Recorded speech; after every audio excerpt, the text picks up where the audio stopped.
په حدیثو په کتابونو کې د ټولو نه اوچته مرتبه چې دی دا د بخاري شریف دی. د کوم کتاب ده؟ دویم نمبر مرتبه بسې د مسلم شریف ده. په دې بخاري او مسلم نه په تمام امت کې وګرځه، کاغه د هرې فرقې سره. بریلي پسې لاړ شه به ته وایي بخاري شریف اوچت کتاب دی. دیوبندي پسې لاړ شه به ته وایي بخاري شریف اوچت کتاب دی. وایي زه یې منمه. اهل حدیث پسې لاړ شه هغه وایي بخاري شریف اوچت کتاب دی، زه یې منمه. پنجپیري پسې لاړ شه هغه وایي بخاري شریف ښه کتاب دی، زه یې منمه. د ټولو په نس دا غوره کتاب دی. په هغې بخاري شریف کې او په مسلم شریف کې 14 ځایه د حدیث را نقل دی. څو ځایه؟ 14 ځایه. زه تاسو ته اوس وایم د حضور علیه الصلاة والسلام دربار ته څه منافقان راله، وی راځئ د حضور نه به نن تپوس کوو. دیس تپوسونه به دې کوو چې د حضور له هغه نه ورځي، د غیبو د خبرو پرېږدوي، دی به مونږ رسوا کړو د خلکو د مخکې. نعوذ بالله. دا څوک راغله؟ منافقان راله د حضور دربار ته. که دا حدیث په دې بخاري شریف کې نه و د غل سزا دې ماله راکړي یا دې دا جبه کټ کړي. دروغ خبرې الحمدلله د الله په فضل سره د خپلو استادانو په محنت سره مونږ دروغ خبرې نه کوو، اخوا دې خوا خبرې نه کوو.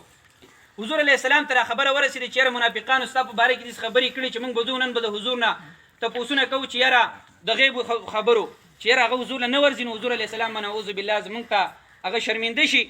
حضور علیه الصلاة والسلام انس بن مالک صاحب فرمایي منبر شریف ته وختو او قسم یې وخوړو، وی زما دې په رب لا یزال قسم وي ای خلکو چې د چا په زړه کې څه قسمه سوالي که تر قیامته پورې د جنتونو د دوزخونو څه قسمه سوال له چا په زړه کې راځي، وایي زما نه یې تپوس کوئ، زه به درله په دې ځای باندې جواب در کوم. سبحان الله.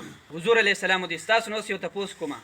یو سړی راشي او وایي چې هلکه ما ته د هر شي علم دی، هم راته د دین علم شته دی، هم راته د ساینس علم شته دی، هم راته نور دنیاوي علوم شته دی، او دته علم نه وي.